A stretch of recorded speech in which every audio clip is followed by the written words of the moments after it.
আপনাদের সবাইকে স্বাগতম করছি একটি আপডেট ভিডিওতে। বাংলাদেশি যারা হিন্দু প্রার্থী রয়েছেন তাদের জন্য ভারত সরকার ভারতীয় তীর্থ ভিসা চালু করতে যাচ্ছে এবং যেখানে আপনি আবেদন করতে পারবেন এবং আপনার যেই সামনে দুর্গাপূজা রয়েছে সেই পূজায় সেখানে গিয়ে করতে পারবেন। আপনারা জানেন যে বাংলাদেশের জন্য ভারত সরকার ভারতীয় সকল ভিসা বন্ধ করে দেয় গত বছরের আগস্ট মাস থেকে। এরপর কিন্তু তারা ধীরে ধীরে ইমার্জেন্সি ভিসা, মেডিকেল ভিসা এগুলো স্বল্প পরিসরে এবং অনেক শর্ত জুড়ে দিয়ে তারা কিন্তু চালু করেন।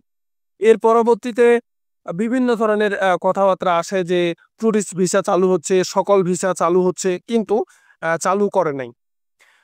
এবং কি গত বছরে বাংলাদেশ থেকে কোনো ধরনের হিন্দু প্রার্থীগণ ভারতে গিয়ে পূজা করতে পারেনি। এই জন্যই এবার ভারত সরকার সিদ্ধান্ত নিয়েছে সচরাচর বাংলাদেশ থেকে যেই অ্যামাউন্ট অফ মানুষ মনে করেন যে ভারতে গিয়ে পূজার সময় পূজা করে আসে, সেটা কিন্তু গত বছরে পারে নাই, যে কারণে তাদের একটা আর্থিকভাবে ক্ষতি হয়। এবার তারা সেই ক্ষতিটার সম্মুখীন হতে চাচ্ছে না, তাই তারা সিদ্ধান্ত নিয়েছে তারা শুধুমাত্র বাংলাদেশি যারা হিন্দু সম্প্রদায়ের প্রার্থী রয়েছেন তাদের জন্য ভারতীয় তীর্থ ভিসা চালু করবে এবং এই ভিসাটা শুধুমাত্র দুর্গাপূজার জন্য এবং বিভিন্ন ধরনের পূজার জন্য তারা সীমিত পরিসরে চালু করে দিবে। তো আজকের এই ভিডিওতে আমি আপনাদের সেই ভিসা সম্পর্কে অর্থাৎ ভারতীয় তীর্থ ভিসা সম্পর্কে বিস্তারিত জানিয়ে দিব। কিভাবে আপনি আবেদন করবেন, আবেদন করতে কি কি কাগজপত্র লাগবে, সবকিছুই কিন্তু আজকের এই ভিডিওতে ডিটেলসে আপনাকে জানিয়ে দিব। তাই অবশ্যই ধৈর্য সহকারে শেষ পর্যন্ত দেখুন। আর আপনি যদি আমাদের চ্যানেলের নতুন দর্শক হয়ে থাকেন তাহলে অবশ্যই এই ছোট্ট চ্যানেলটি সাবস্ক্রাইব করে রাখবেন পরবর্তী বিভিন্ন ধরনের ভিসা রিলেটেড আপডেট পাওয়ার জন্য। তো চলুন মূল যে আলোচনা সে আলোচনা শুরু করা যাক। প্রথমেই আমরা যেটা দেখব, ভারতীয় তীর্থ ভিসায় আবেদন করতে সাধারণত নিম্নলিখিত কাগজপত্র ও তথ্যের প্রয়োজন হয়।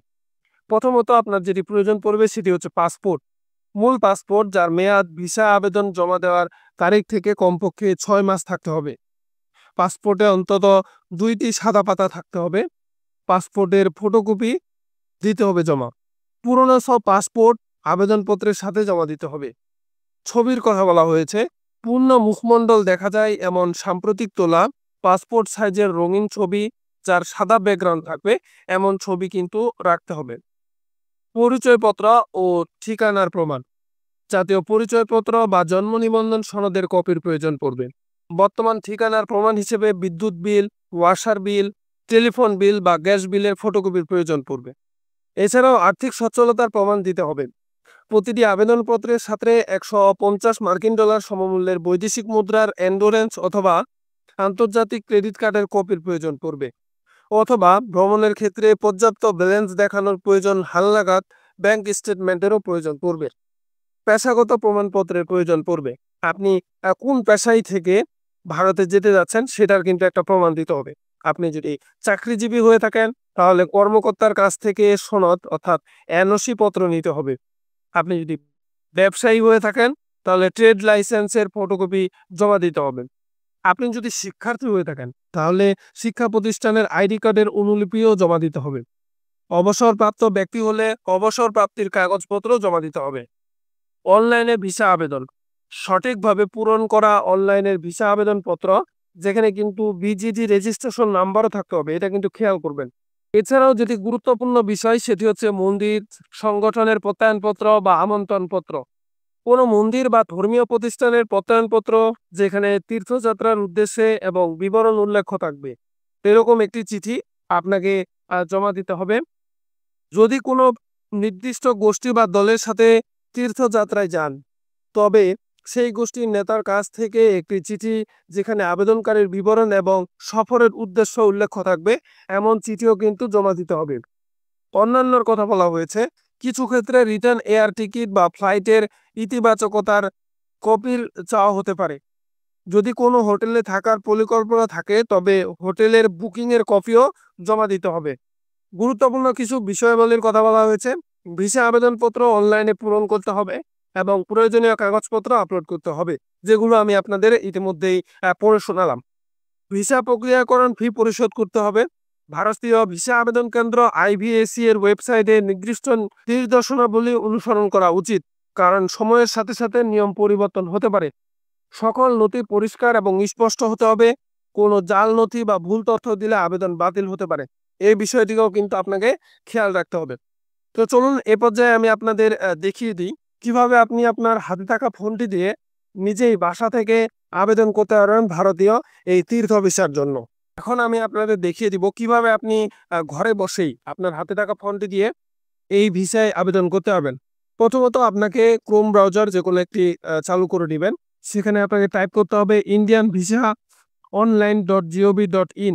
এইভাবে লিখলে আপনি কিন্তু এই ওয়েবসাইটে চলে আসবেন। এখানে আপনাকে এরকম একটা ইন্টারফেস দেখাবে।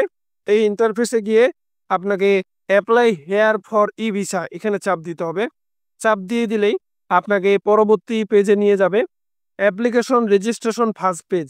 এখানে আপনার যাবতীয় তথ্য, আপনার পাসপোর্টের type, nationality, port of arrival, তারপর হচ্ছে আপনার বার্থডেট, ইমেল আইডি সবকিছু এখানে কিন্তু টাইপ করে আপনাকে কন্টিনিউ এ চাপ দিতে হবে। চাপ দেওয়া হয়ে গেলে আপনার অ্যাপ্লিকেশন 2 এ নিয়ে যাবে এবং সেখানে আপনার বাকি অ্যাপ্লিকেশনের ডাটা ফর্ম পূরণ করতে হবে। সবকিছু কিন্তু এখানে দেওয়া রয়েছে। আপনারা ভিডিওটি পজ করে সেগুলো দেখে নিবেন। এরপর আপনাদের তৃতীয় স্টেপ হবে application registration third page. Third পেজেও আপনাকে একটা কিন্তু ইউজার আইডি বা অ্যাপ্লিকেশন আইডি দিবে। সেই অ্যাপ্লিকেশন আইডি দিয়ে এখানে আপনার যে বিল, সেই বিলটা পেমেন্ট করতে হবে ভিসার জন্য। তারপর বাকি যেই তথ্যগুলো এখানে কিন্তু পূরণ করতে হবে। আপনার বাবা মায়ের ডিটেলস, আপনার প্রেজেন্ট অ্যাড্রেসের ডিটেলস দিয়ে তারপর কিন্তু কন্টিনিউ চাপ দিতে হবে। তারপর চতুর্থ পেজে আপনাকে নিয়ে যাবে এবং সেখানে আপনার বাকি যে সকল ডিটেলস রয়েছে, আপনি কোন ভিসা নিয়ে যেতে যাচ্ছেন আপনাকে সিলেক্ট করতে হবে। এই জায়গায় সিলেক্ট করা হয়ে গেলে তারপর আপনাকে আবার কন্টিনিউ বাটনে চাপ দিয়ে পরবর্তী পেজে নিয়ে যাবে এবং সর্বশেষ ধাপ হচ্ছে এটি। সর্বশেষ ধাপ বলে ভুল হবে। আপনার এখানে কি কি শর্ত মেনে আপনি যেতে যাচ্ছেন সেটা কিন্তু এখানে বলে দেওয়া হয়েছে। তারপর আপনাকে এখানে আপনার যেই ভিসাটা সেটা ৪৭ ঘন্টা অপেক্ষা করতে হবে। ৬ নম্বর অ্যাপ্লিকেশনে সেটাই বলছে এখানে। এবং এভাবেই কিন্তু আপনারা ভিডিওটি পজ করে করে আরো ডিটেলস ভাবে জেনে নিবেন এখানে কি বলতে চেয়েছে। আমি সেগুলো পড়ে শুনাইলাম না। আর আপনি যদি চান আমি এগুলো নিয়ে বিস্তারিত একটা ভিডিও বানাই তাহলে অবশ্যই কমেন্ট বক্সে কমেন্ট করবেন। আমি উত্তর দেওয়ার চেষ্টা করব বা একটা নতুন ভিডিও আপনাদের সামনে নিয়ে আসব। ততক্ষণ পর্যন্ত আপনারা সকলে ভালো থাকুন, সুস্থ থাকুন। আল্লাহ হাফেজ।